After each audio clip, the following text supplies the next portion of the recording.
Rappelez-vous, capitaine, il y a 10 ans, vous étiez aux commandes de votre fier navire.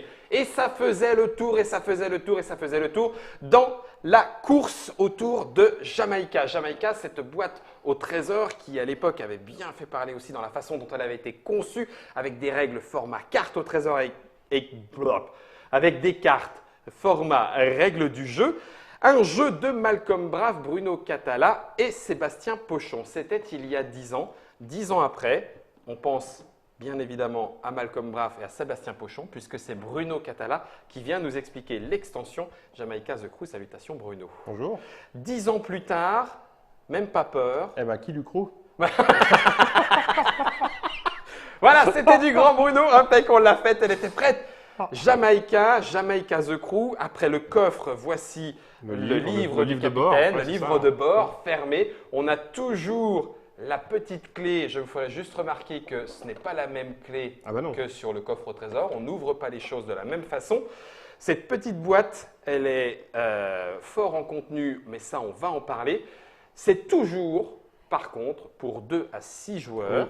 On n'a pas changé le nombre de joueurs. À partir de 8 ans, 30 à 60 minutes de découverte. On retrouve, comme on vous le disait, Malcolm Brave, Bruno Catala et Sébastien Pochon, illustré par Mathieu Lessen, et c'est chez Gameworks. Tout à fait. Pour pouvoir nous donner le pourquoi et le comment, c'est Bruno qui va nous en parler. Alors déjà, peut-être, est-ce que tu veux bien nous faire un… Comment se fait-il, si je peux me permettre? Alors, il y a les 10 ans, on pourrait très bien dire, ah ben allez, c'est bon, pile poil, ça fait 10. Comment c'est arrivé? Qui? Quoi? 10 ans plus tard, déjà, il y a une raison première et incontournable, c'est que c'est un éditeur suisse. C'est-à-dire que c'est assez rapide, en fait. Par rapport à ce que ça aurait pu… Voilà. 10 ans, finalement. 10 ans, c'était hier. C'était hier.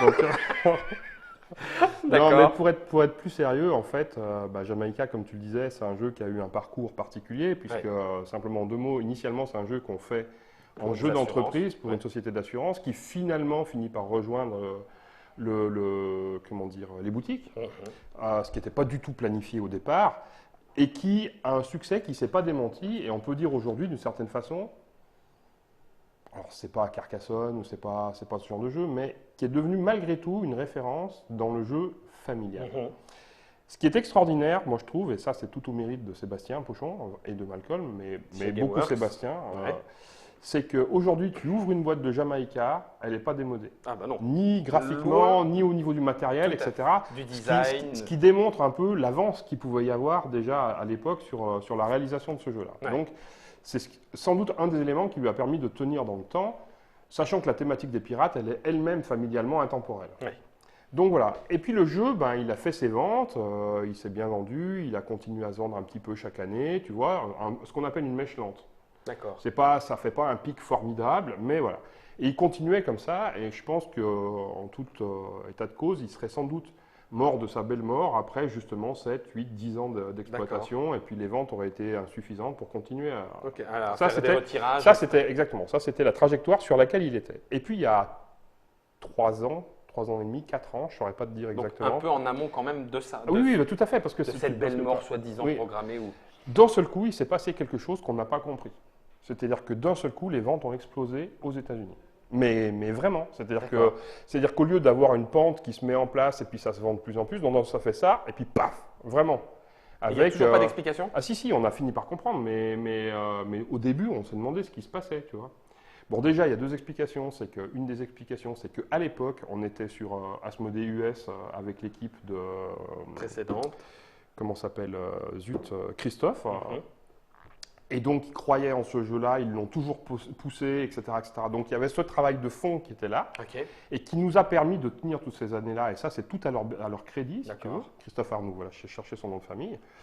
Et voilà. Et puis, deuxièmement, ce qui s'est passé, c'est qu'à un moment donné, il y a un reviewers américain qui fait des vidéos, dont je ne me rappelle plus le nom à l'instant, je ne sais plus lequel a fait ça, qui a fait une vidéo, en fait, 6 ans plus tard, finalement, ou 7 ans plus tard.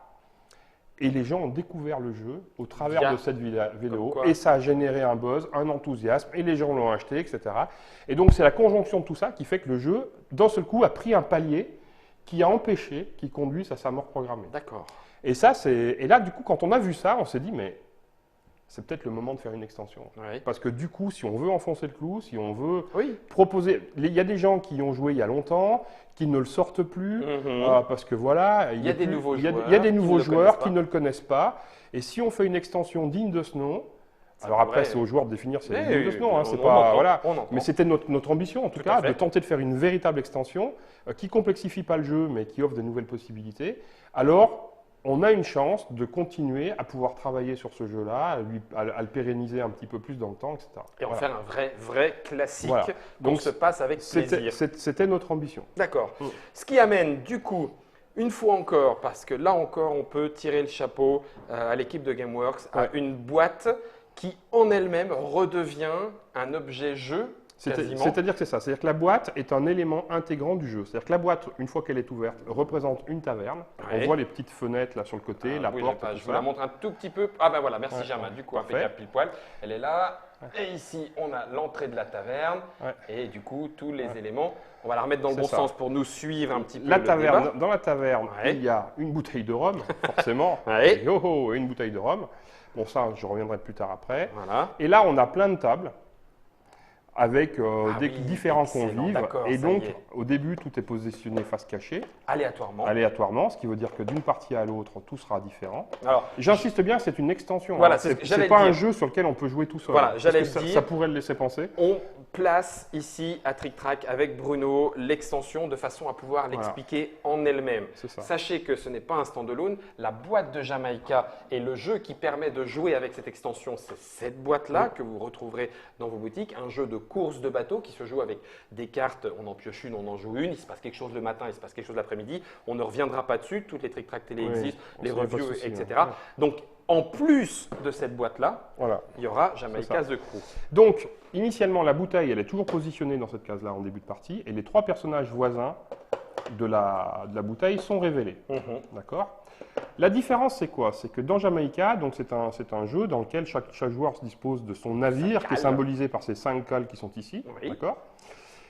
Et quand on arrive sur certaines cases de Jamaïca, dans les ports, on doit payer une certaine somme en pièces d'or.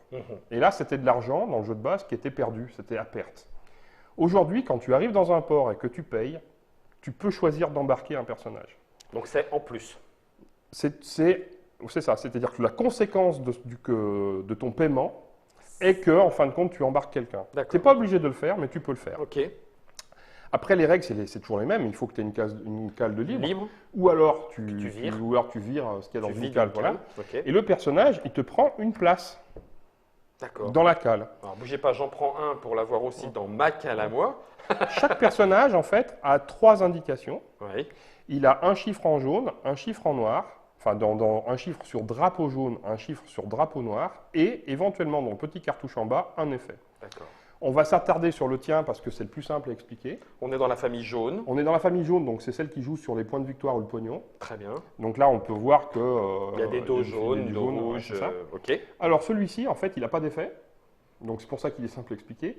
Drapeau jaune, c'est si je réussis à terminer la course, c'est-à-dire à arriver jusqu'à Port-Royal, je marque 9 points.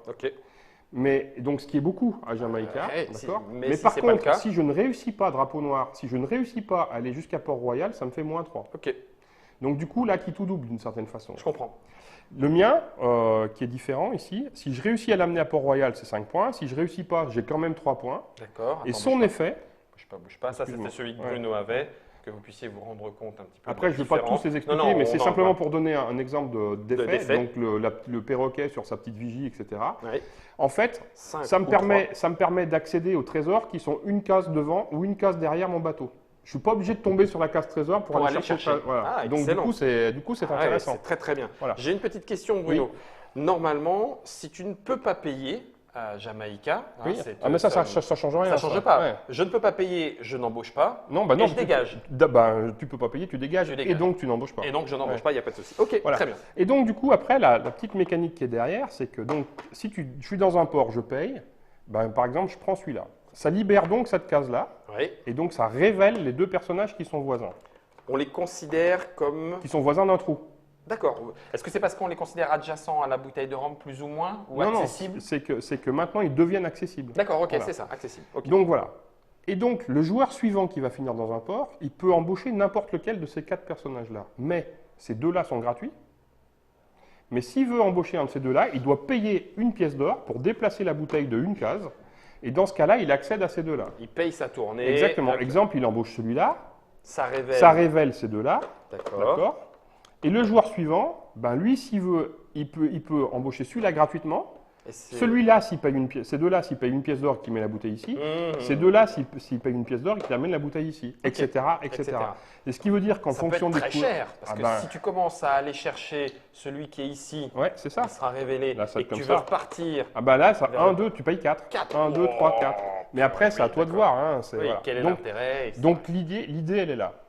Très bien. Donc, ça complexifie pas le jeu, ça te donne des petits pouvoirs. Et ce qui est sympathique aussi, c'est qu'on est quand même dans un jeu de pirate. Donc, si jamais il y a un personnage qui t'encombre et que tes cales sont pleines, tu n'as qu'à aller charger de la bouffe, de la poudre et de l'or, et puis tu le jettes à la flotte. Et hop, directement. Parce que bon, et hop là, à la planche on est chez les pirates. Bah oui, on est d'accord. Quelque part aussi, un point qui est important, c'est qu'on avait fait quelques trésors spéciaux dans Jamaïca qui avaient été en goodies. Oui. Et puis on a reçu quand même, une fois de plus, beaucoup de mails de gens « Oh, mais moi je vais jamais en faire un. » Donc du coup, les goodies, il y en avait 3, je crois, de trésors spéciaux. En fait, c'est 3 personnages. Donc on les retrouve, ils sont plus en termes de trésors, ils sont là-dedans. Okay. Donc du coup, les personnages goodies, les bonus goodies, tu n'en as plus besoin. On a plus besoin. On a refait les cartes trésors. Qui annule et remplace les cartes trésors initiales. C'est un nouveau deck. Ouais, c'est un nouveau deck. D'accord. On retrouve des trésors qui font des points de victoire. D'accord. Ah oui, avec de nouvelles illustrations. Ouais, exactement. Il y a la même répartition, Bruno, oui, peut-être pas tout à fait, je ne sais plus exactement. D'accord. Et puis, il y a 3 trésors maudits, -2, -3, -4. Et là où c'est intéressant, c'est que si on prend le personnage qui va bien, qui est celui-là, si tu as ce personnage à la fin, si tu l'emmènes jusqu'à Port-Royal, il te donne 6 points. Si tu ne l'emmènes pas à Port-Royal, il te fait 0. Mais surtout, si pendant la partie, d'une façon ou d'une autre, tu collectes les 3 trésors maudits, tu as gagné la partie et on ne finit pas la partie. Tu as maudit tous les autres et toi, tu es le seul à… Exactement. Donc, et enfin, il y a celui qui, avec Seb, on appelle et Malcolm, on appelle le Yukun-kun. Attends, bougez pas, je vous mets le Yukun-kun ici. Voilà. Donc celui-ci, c'est un trésor qui fait 12 points, donc ce qui est simplement monstrueux, d'accord ? Mais quand tu le récupères, de quelque façon que ce soit, tu es obligé de le laisser visible. Ce qui n'était pas le cas pour les autres. Non. Et ce qui veut dire qu'à partir de ce moment-là, tout le monde sait que c'est toi qui as le plus 12. Et à partir de là, je n'ai pas besoin de te dire que tu risques d'être un petit peu la cible. Il y a une chasse dans la chasse. Exactement. Et donc, si on se rapproche d'un jeu que j'ai fait aussi qui s'appelle Dice Town, c'est le poney. C'est le poney, c'est ça. Parce que quand on sait qu'il est quelque part, tout le monde va piocher dans ta main pour se dire il y a 12 points à récupérer. Et voilà, et c'est tout. D'accord. Et pour moi, ça renouvelle le jeu vraiment. Et ça permet de lui redonner ce regain de vie de pirate. Alors, je ne résiste pas, bien sûr, à vous la remontrer cette fois-ci en un petit peu plus grand. C'est la règle du jeu. Et une fois encore, cette règle-là n'est pas là juste pour rien. On a la taverne avec en fait, tous les membres d'équipage. C'est là où on va. Qui peut forcément, parce que vous l'avez en plusieurs langues, se transformer en poster avec les règles du jeu de l'autre côté. Et le descriptif de chacun des personnages. Voilà. Alors tout ça, Bruno, Jamaïca, oh yes, in English, The Crew est disponible? Oui, depuis une semaine, je crois. Donc août 2017, septembre 2017, enfin fin août 2017. Je le redis, il y a Malcolm, il y a Sébastien Pochon et il y a Bruno Catala aux commandes. C'est illustré une fois encore par Mathieu Lessen, mais c'est 10 ans après, chez Gameworks. De 2 à 6 Jamaïcains, 8 ans de Rome et 30 à 60 minutes de trésors. Est-ce que tu connais son prix boutique? Alors non, ça, j'avoue que j'ai pas révisé. Donc là, je ne sais pas. Ça veut dire qu'il va falloir vérifier. On fait un pari? Il y a quoi là? Moi, 20 €, ça me paraîtrait pas mal, non? Oui, je ne sais pas. Il faut regarder. J'ai pas de, à vérifier. En l'occurrence, l'avantage aussi, c'est que tout peut se ranger dans la boîte. Exactement, c'est fait pour. C'est fait pour. Une fois encore, on sent la patte Gameworks. C'est ça. Et puis il y a le petit, ça c'est excellent aussi, il y a le petit dévers. Oui, comme dans ce bec, tu sais, dans ce bec, pareil. Pour pouvoir retourner directement. Ça se range comme ça, sans aucun problème. Avec les cartes trésors, vous allez pouvoir repartir à la chasse en remplaçant simplement les cartes trésors par ce nouveau deck. Ce qui permettra à tout le monde de jouer avec l'un. On pourrait jouer avec… oui, c'est embêtant parce qu'on perd un personnage. J'allais dire, on pouvait jouer avec l'ancien deck, mais jouer avec The Crew quand même, c'est pas nécessaire. Je vois pas l'intérêt en fait. Autant jouer avec directement ce qui est prévu pour. Exactement. Ça roule.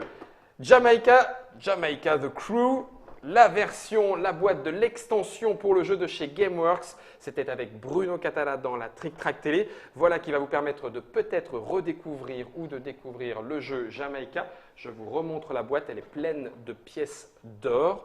Hein, si, je vous le remontre. Voilà. Comme ça, tu pourras mettre les cas là. Bon, par contre, voilà, c'est il en manque une. Vous êtes sort? Tout à fait sort.